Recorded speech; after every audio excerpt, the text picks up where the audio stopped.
This is not how you get a job. This is not how you make friends.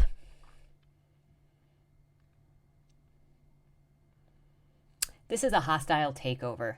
And this is straight up admitting that.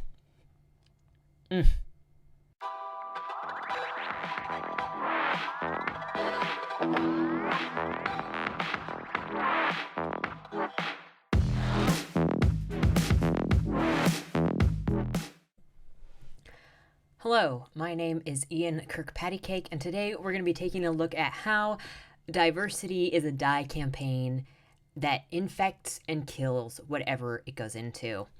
Maybe if you've been following this channel recently, you've probably seen a couple episodes, videos about the RWA and how diversity has been poisoning that well for some months now. Like, it started in, I think, May of last year and just carried on, and then finally came to a head in December and has pretty much still going on. I really don't know how it's still going on, but it's still going on. As I record this right now, a couple of days ago, on the 18th of February 2020, the external audit report for the RWA ethics has come out. And so, it's a 56-page document, and I'm reading over right now. You can expect a video on that breakdown of what I find next week. I'll also link it in the description below in case you would like to read it now. But we'll go over it next week because it's hefty. But instead of that, I found this interesting thread on Twitter from Sarah McLean. I don't know anything about her. I assume she's a romance writer, because at some point she was asked to help with the RITA Awards, to MC the RITA Awards, something like that, and had to write some speeches. And this thread is her detailing her involvement with that and how she wanted to commandeer, what it comes off to me, how she wanted to commandeer this award ceremony to push identity politics, a political agenda, and became the victim when she was told not to do that. So as we go into this, I'm going to be reading these and giving you my interpretation of what I'm seeing. For the record, I have never been a member of the RWA. I don't get to look at the forums. I don't get to interact with any of these people. And I don't have any vested interest in how this goes either way. I'm looking at it and analyzing it as an outsider looking in. So if you have better information about what we're about to read, let me know in the comments down below, because I'd love to talk to you. I'd love to talk to members about this. And one of the most important things for figuring out what's going on is getting other points of view to understand the situation. Again, this is me reading the situation as an outsider the best I can with my perspective. With that said, so Sarah McLean starts off by saying, here we go. She's making the announcement. Of course, you gotta do a big buildup if you're gonna trash something. And it's also funny, so this came out, this got February 7th, February 8th. So this came out after all of the stuff with Courtney Milan and the RWA and Susan Tisdale.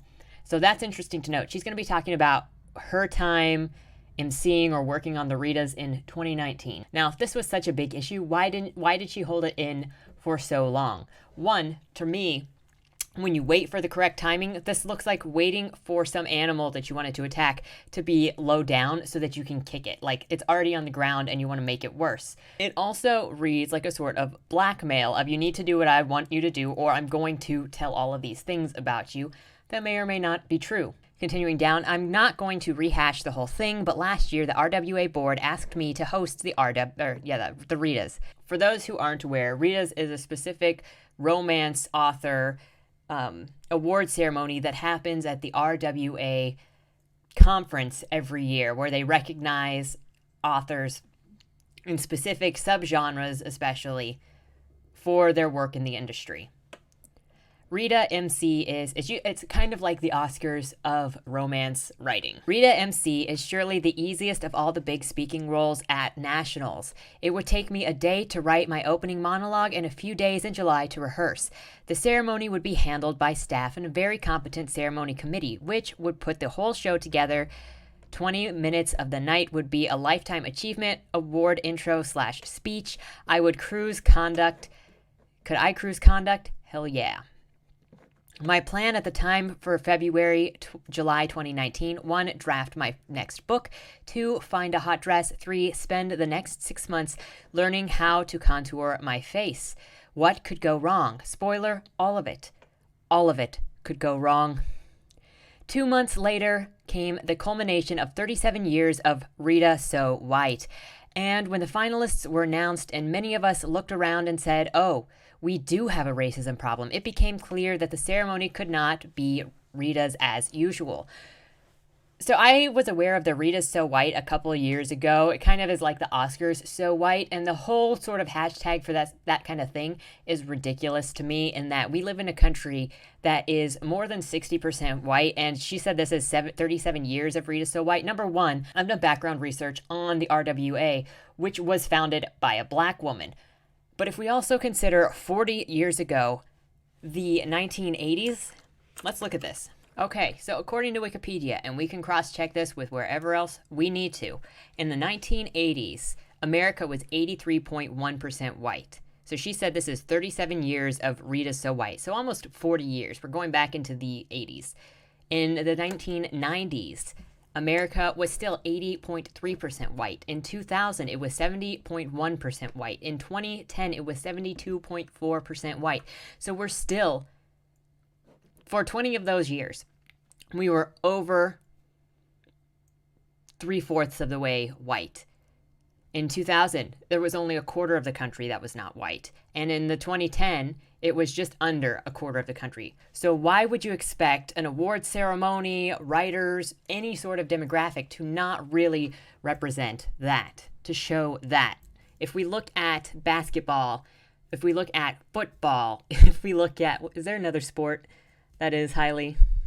If we look at certain sports like basketball and football, we'll see and running, we'll see a much larger percentage of black people in it. And it's not trying to represent America.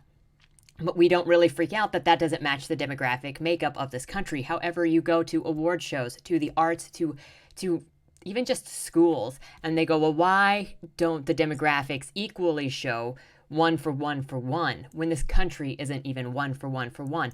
Why, 40 years ago, are you expecting a country that is 80% white and only 11.7% black to somehow be less white? Less than 20% of the country was not white.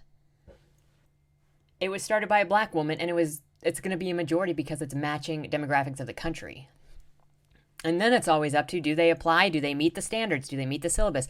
Of course, according to previous stuff on the RWA, people apparently shouldn't use a Rubicon to grade things, because that's unfair, apparently, to not look at anything other than whether somebody fits the Rubicon.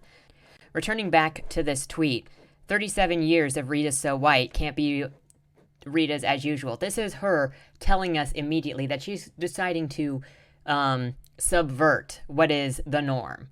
She's letting us know her intentions now, that she's decided that she has been put in this position of power, of authority as the MC of an award ceremony, and that she doesn't want to do what's expected of her. She wants to break what is expected of her. Keep that in mind. Helen K. Diamond, I'm assuming, and I talked at length after the finalists' announcements. And she said, we want the Rita ceremony to happen. We want it to acknowledge the problem, and we want it to represent a new anti-racist path forward. Excuse me, how is it racist? Explain. Because the winners are majority white? How is that racist? Explain. Just being there and being white is not racist. Having a majority of white people is not racist. Are you going to tell me that Africa is racist because it's majority black? Is this how this works? Are you going to tell me that Japan is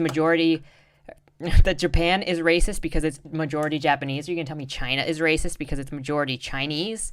Mexico is racist because it's majority Mexican? We can keep playing this game, but I need to see you express these rules the same across the board. Why is it that just existing is apparently racist? And so you have to push some kind of idea of anti-racism because white people. She continues, I want this to be clear. The tea I'm going to spill is not HKD tea. HKD was with us from the start. It will, however, be RWA tea. And there will be a little dash of Damon Suede tea too, because if there isn't, is it even an RWA story? And most importantly, it will be tea that would probably not have spilled if I hadn't seen so many of the phrases I heard and things I saw while planning the RITAs reused again and again to resist the truth RWA has a racism problem. Again, show me some examples other than somebody liked some Trump tweets, because debatable. That's all I'm going to say. How appropriate. Why is this trending in food? Okay. He says, and the RWA has an absolutely abhorrent problem with using the unpaid emotional and intellectual labor of women of color, black women especially, to make itself look better. We've seen the proof of this over the last month, but I'm adding mine to the pyre. One, is she saying that she's a POC? She doesn't look like POC. But so I've talked to a couple members of the RWA, and as far as I know, most of the positions are voluntary. So what does she mean by there's a problem with using unpaid emotional and intellectual labor of women of color when generally most of the people within the organization are there for free? Can somebody answer me that? Because why are we focusing in on one specific group of people who are there for free when almost everybody, if not everybody, is there for free? Anyway, when HKD and I talked, we knew two things. One, the ceremony she wanted could exist. We didn't have an LTA winner anymore, so the ceremony could possibly exist. It could not have existed with that LTA. No amount of great writing could have made it exist with that LTA. I don't know what LTA stands for. Aside, there are a lot of things that should have been writing on the wall for those of us who weren't paying close attention, but surely that LTA was one of the boldest signs that we would end up where we are. And two, everything had to be thrown out. We had to start from scratch, and we had to do it with a room full of brilliant writers. So I called 8 of the brilliantest writers I knew and asked them to trust me and to trust the RWA one last time to do a thing. That is such like a liberal Tumblr-esque thing to say. Maybe not. Used to be a Tumblr. Look, I did a thing. The goal of the RITA ceremony was singular: to take romance to school.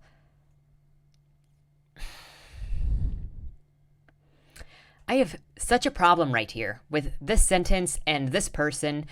So a ceremony, especially an award ceremony, is there specifically to highlight and raise up exceptionalism in an industry. It is not a time to teach. It is not a time to lecture. It is a time to celebrate. And this person was given the responsibility to lead and set the tone of a ceremony of celebration for all of these people to come together and say, this was a great year. We did hard work. Let's party.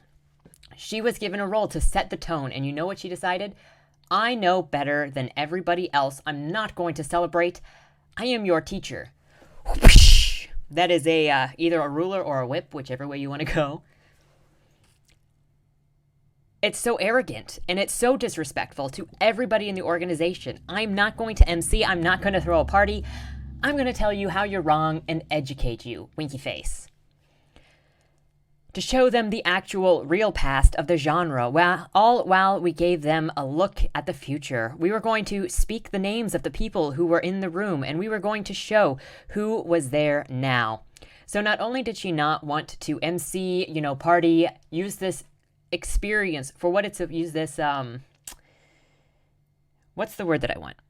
Use this occasion for what it's supposed to be used for, celebration, but she wanted to use her opportunity as the MC, as the tone setter, as the party lead, to shame people who are in the room. Because she's not only better than you, she doesn't only have to educate you, but she also has to embarrass you, call you names if she thinks you are wrong.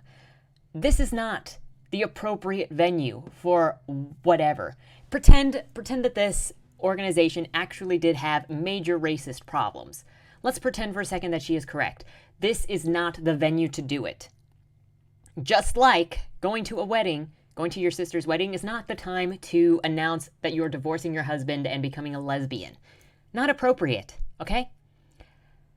He doesn't say, the preacher doesn't say, I now pronounce you man and wife, and then you go up and you push your sister and her new husband apart and you go, and I'm getting a divorce, bridesmaids, who wants to mac on me tonight? not the time. Not even at the reception is it the time. You wait, you email your sister, and you guys talk. You do not commandeer somebody else's special event, and you do not lecture everybody else. Not at a ceremony meant to praise up and have a good time. Let's see, we were going to speak the names of the people who were in the room, and we were going to show them who was there now, and they had no reason to, but these are the incredible women that did. They came to the table, a bunch of names. Again, they had no good reason to do this or to trust me, none. No, they did, because this is the power move. They wanted to take the power, assert themselves, because there's a lot of power in grievance, and we're going to get to that and how it's infected a couple other communities, a lot of other communities. And the RWA is not the romance community is not the first to be a victim of this kind of stuff.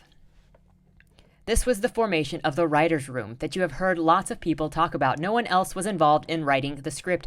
No one else was involved in conceiving the ceremony. The entire night, 7 to 10 p.m. was ours, every word. But that wasn't as easy as it sounds. We asked the RWA board for a few things. One, privacy, so that we could work in a safe space with the understandings that there was a lot of anger that we needed to address to get to the ceremony we all wanted. 2, complete control over the script and the ceremony structure, theme, and speaker selection. This right here, number 2. Number 1 is let us say whatever we want, let us write whatever we want, because we mad. Number 2 is complete control. This is a power move, and she says it's a power move. They want complete control. How many times have we seen this before? Oh, just the numerous times that groups have taken over college campuses and left lists of demands for complete control. And we refuse to cease our occupation until our demands are met in their totality. We maintain that we will not be stopped until he agrees to sign our list as it currently stands. This was a big one because it meant essentially stripping the existing ceremony committee of their biggest and highest profile job, which sucked, I'm sorry, to most of that committee. She doesn't care. She's pretending. Because she's like, give me the power. Because I don't know how the committee is formed, but she wants to become an unelected, unchosen ceremony committee when she was just given the MC job. That's all. Oh, and we also had control over presenter selection because on the afternoon of the RITA announcement, the existing ceremony committee was asked to walk to agree to present RITAs as a good way to add diversity to the ceremony. The board agreed and asked for one thing in return, that we use the RWA National Message Board conference call lines. Sure, I say. What could go wrong? At this point, I went to pause and quote, there's a very excellent thread from Susan Brockman yesterday. She didn't show any of her speech at the 2018 RITA Awards. This was very smart. So what she's saying is somebody who was at a previous award ceremony as the MC or some other speaker did not show her actual speech to anybody that would overview it. So she gave a fake so that she could make whatever speech she wanted, knowing that she was going to break the rules.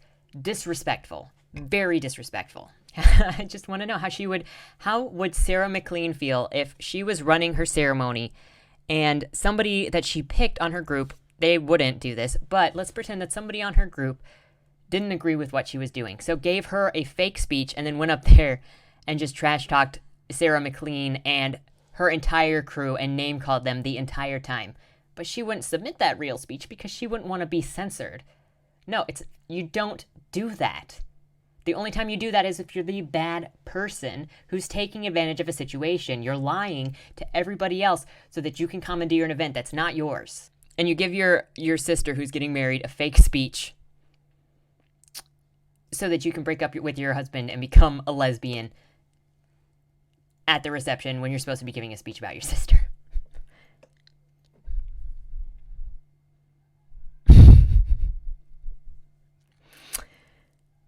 Oh, these guys are supposed to be romance writers. How can you write romance if you're so bitter?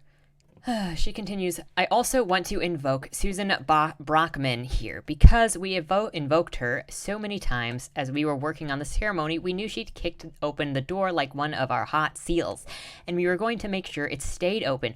Remember item 1, we need a safe space to work and brainstorm. The very first discussion we had in the shared group was instantly critiqued by a board member who had been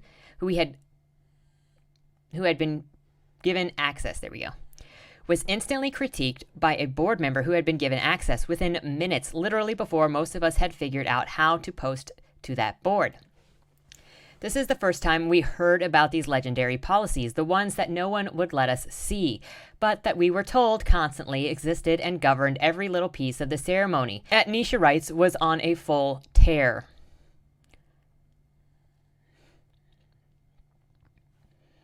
We heard against policy so many times that it became a joke among us. Well, maybe stop breaking the policy. That's like going, what do you mean it's against the law to steal? What do you mean it's against the law? Oh my gosh, don't do that. It might be against the law. If you're literally breaking policy, so you started out this whole thing saying that you're going against what is the norm for a ceremony. You didn't want to celebrate, you wanted to educate. What makes you think that it's not going to be against the rules to call out people on a stage, to target people on a stage, to bully people with your friends with a microphone?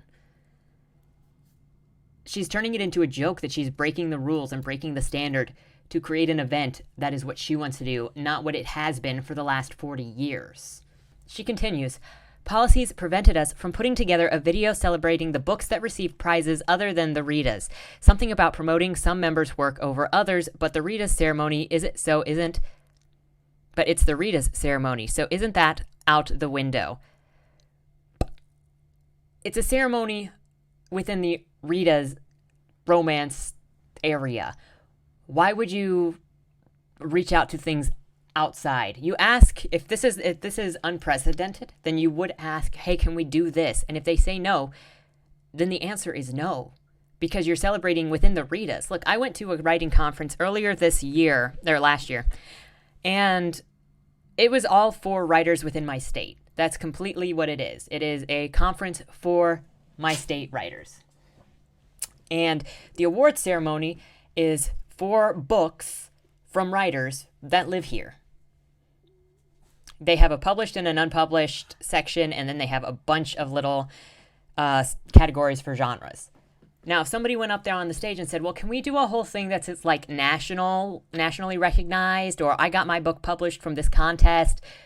No, that's not what the ceremony is for. And you're not discriminating against anybody because you're not making that the focus, but this is the state conference. So you're going to focus on what falls within that perimeter.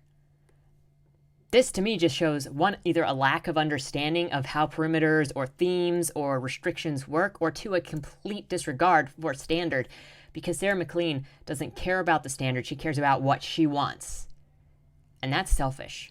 I like to think that she's smarter than to not understand restrictions.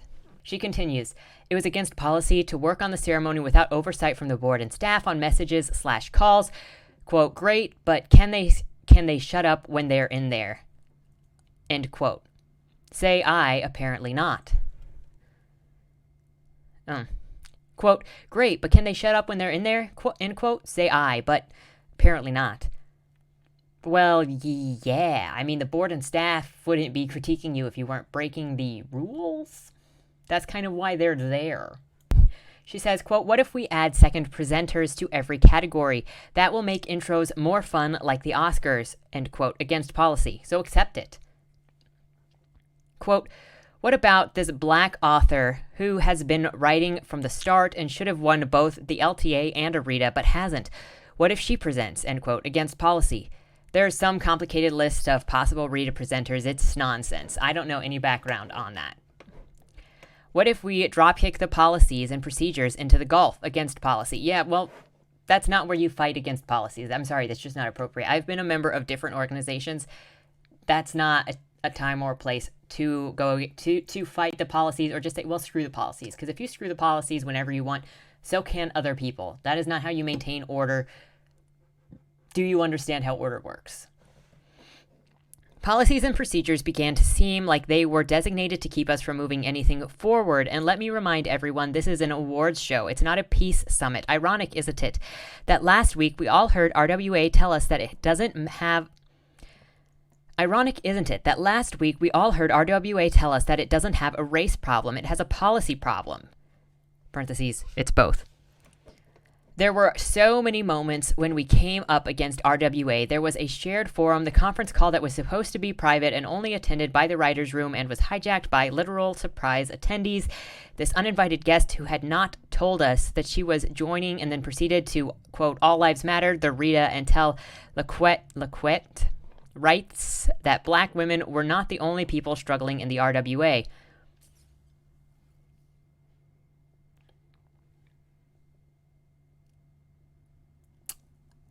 I lack such an understanding with this whole thing of, no, you don't understand. No, you can't understand. No, you don't matter.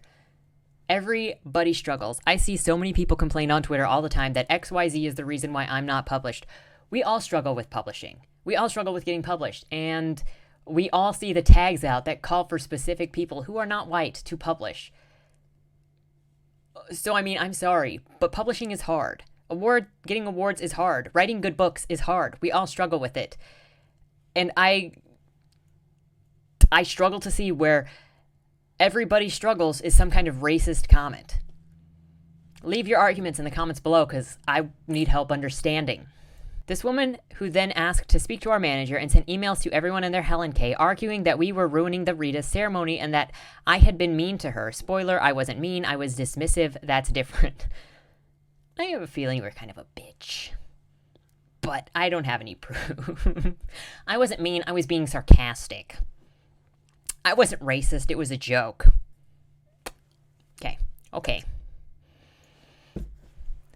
On that same brainstorm call, an RWA staff member told us that the RITA was supposed to be celebratory and that the finalists that year were still allowed to have their moment in the sun, and we should remember that. Yes. Quote, Alexis has won a RITA, she reminded us. Nisha is a finalist. As though Nisha and Alexis weren't in the room with us, and as though we weren't, professional writers that could both write something celebratory and say something important at the same time.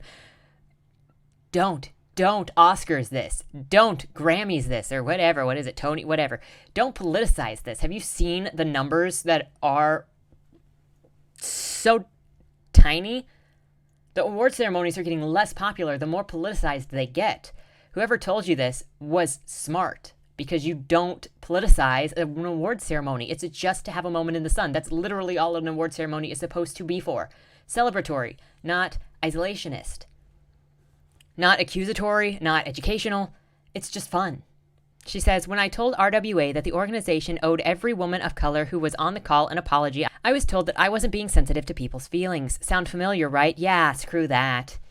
After that call, we moved everything off the RWA tech, no messages in the boards, no conference calls on their lines, and here's the thing. We could because I came to the table with an immense amount of privilege. She should have been fired as soon as she started hiding things, really, because this is subversive, because this is subversive. She says, I could say your policies suck and I don't care about them, which I appreciate is not the most professional thing in the world, but IDK, Sagittarius, Sun, Scorpio, Moon, I guess. See, here she goes, look, I'm kind of a bitch, but I can't control that I'm a bitch. My star signs. Okay. Helen K and I spoke, and it went something like this. Me, I promise you will have the RITA ceremony and I won't embarrass you. Her, okay, see you that night then. Helen K. Diamond is the real deal. This is all over the place, but here's where we get to the part that I've been thinking about. Courtney Milan touched on it during her podcast interview last week. She saw it, but I want to make sure many people see it. I cannot stress enough how much work the writer's room, made up largely of women of color, did for RWA in those months. The ceremony was amazing and conceived from the jump by that group of women.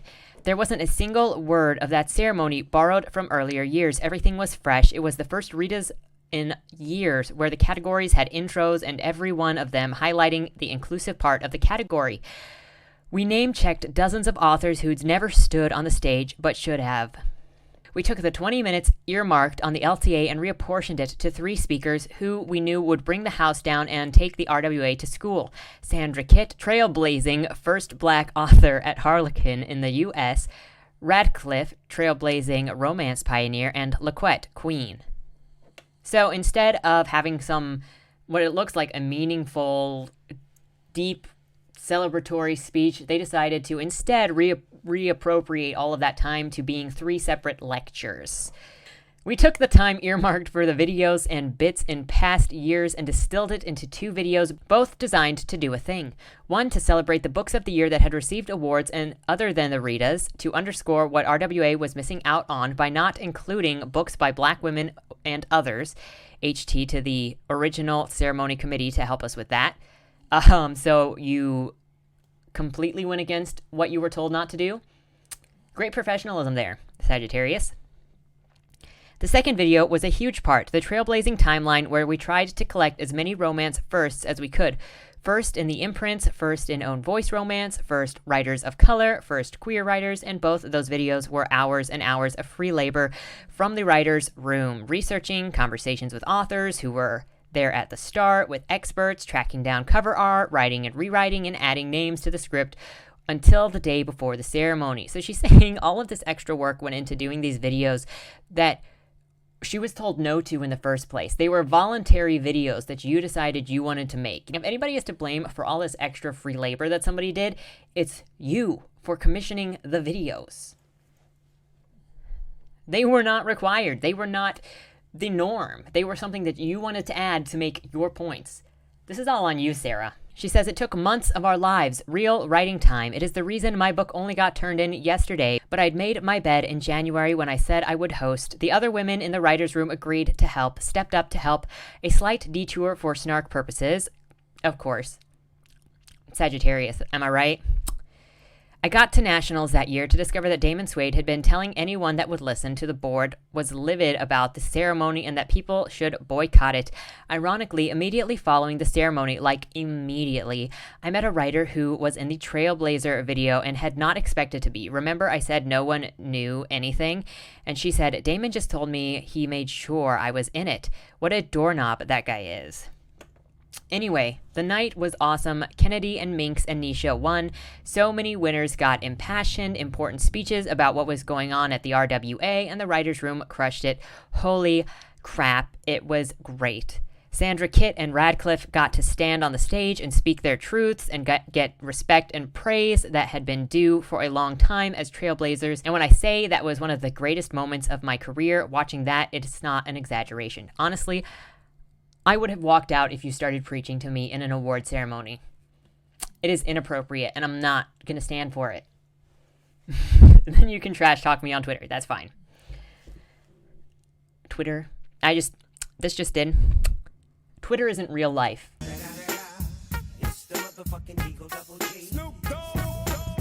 We got to show romance in its truth and say the names of the writers who were with us from the start. Black women, other women of color, queer people, people with disabilities. We did that, and it was really freaking great. Real freaking great. That night, we were told that people had renewed their membership to RWA or joined for the first time because Kennedy and Minx had won and we'd done a thing. I hate that phrase so much. And it felt like it was a tiny little moment that could live as a stake in the ground. The organization could move forward from here together. But here's the thing. That path forward was not honored by the organization. Looking back, of course it wasn't. Of course it wasn't. You broke the rules. You commandeered the ceremony to turn it into a teaching moment. Of course it wasn't honored. If you want your ideas honored, you do it the correct way. You work with the staff. You work with the committee. You change the rules. You get exceptions for the rules. You change the policies. It's like saying the president that I liked put in some executive orders and the president that followed didn't maintain them. Yeah, because an executive order is not a law. Like if you want whatever your ideas to be foundational, then you change the law, not write an executive order. She says, I mean, the RWA had done its best to roadblock us every step of the way as we tried to build an inclusive ceremony, and I believe that the RWA will continue to do that, to roadblock even the most innocuous things, to resist inclusivity, to resist romance past, and to resist moving forward into the future. I'm going to pop additional commentary from writers here so it's in one place. And then you've got some more stuff from these people. So my takeaway from this whole thread is that she commandeered an established awards ceremony in order to lecture a bunch of people, call out a bunch of people, and broke a bunch of rules that she was told don't do that. But instead of not doing that, And instead of following the rules and then working with staff later on to change things or to slowly change things or to get some agreed upon things or to try some new things moving forward, she just put everything in the dark to spring it on them. That is not how you make allies. That is not how you MC an event. And that is not how you gain people's trust or change things. It's how... It's even more ridiculous to me because she tried to do these things. She was told no, and then she's pretending to be a victim because she did them anyway, and people didn't like it. And that's how this whole game works, is you aggressively push your thing, and when you get pushback, you call it abuse, you call yourself a victim, and you use that victim status as power to silence other people. And the worst thing about all of this is that she used her friends, her connections, to infiltrate this and to force this into being what she wanted it to be without voting, without elections, without anybody else in the organization knowing. She just said, okay, I'm going to bring my friends in and we're going to hide it and then we're going to just take over. This is an insurrection. So I said we were going to talk about diversity in the writing in the RWA and the writing community in this video, but it is already so long, so I'm going to have to postpone that for maybe the next video. So look forward to that on Thursday. It might carry over even to Thursday of next week because I have a couple of things that I really need to cover with diversity in writing and organizations and the destruction that it wrought. And this Twitter thread was really freaking long. So with that said, I invite your discussion. I invite your POV, especially if you're in the organization, especially if you went to the RITAs in 2019, if you went to the RITAs in the past, if you're a current or previous member of the RWA, what you've seen, if you've been a part of any of it. Let me know in the comments down below. If you have not been a part of the RWA, whether you're a writer or not a writer, feel free to let me know what you think Sarah McLean is saying here. If you think this is commandeering, if you think this is fair, just let me know your thoughts. If you like this sort of content and want to see more, please like, share, and subscribe. If you have any subjects you'd like to see me cover, please let me know in the comments down below, and I will see you next time. Bye-bye.